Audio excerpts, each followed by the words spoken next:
anticipated as the biggest tour of the summer. Co-headliners Guns N' Roses and Metallica, along with opening act Faith No More, began their trek across America at Washington, D.C.'s RFK Stadium last week.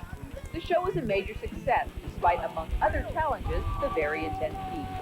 While we're sitting up on stage and I look up, they had this like temperature gauge or thing and whatever up there. I look up, it's like it's 105 degrees and sit on the thing. I'm going like, why am I doing this? Isn't this stuff dangerous to do?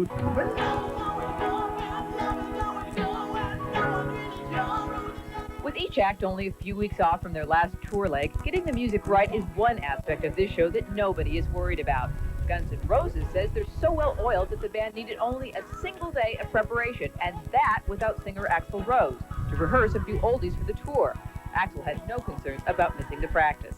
Once the music's there, it's kind of like getting in a car and driving it when the car is completely tuned and it's running well and you know how to drive the car. It's like when the band's got the song down, I know the song. With Faith No More opening the show in the afternoon and Guns N' Roses closing well after midnight, Metallica's middle slot puts them in the unusual position of playing under both sun and light at the same gig. You start when it's still daylight, and then you get the whole transformation into like nighttime and stuff. It's great playing right at twilight and stuff like that. So I'm really happy with the slot that we have here, and it's cool. The only low energy point in this 7.5-hour extravaganza takes place after Metallica's set ends. That's when the great juggling act of getting Metallica's enormous customized stage off and Guns N' Roses' enormous customized stage on begins. You know, the set change between us and Metallica is an hour and 15 because, I mean, they're both big productions, and instead of turning the stage around like most bands do, we have to take down the Metallica stuff and put our stuff up, and it takes a lot of time. So by the time we get on, unfortunately, most of the kids are burnt out. The band certainly aren't burnt out, and that's a good thing because nobody here will be getting rest anytime soon.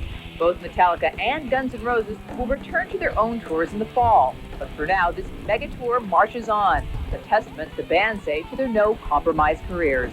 It's more of an accomplishment to get all these bands who are so much against the system and against the industry standards and pull it together and make it the biggest thing of the summer. I mean, there's a sense of accomplishment. So yeah, you're excited. Metallica has returned to the road with Guns N' Roses and a new temporary guitarist. John Marshall of Metal Church will be taking up guitar slack for frontman James Hetfield, who suffered second-degree burns to his hands during a pyrotechnic accident on stage in Montreal on August 8th.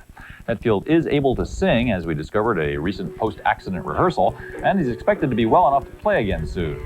As for Marshall, who used to be Hetfield's guitar tech and has subbed for him on stage before, he sounds like this.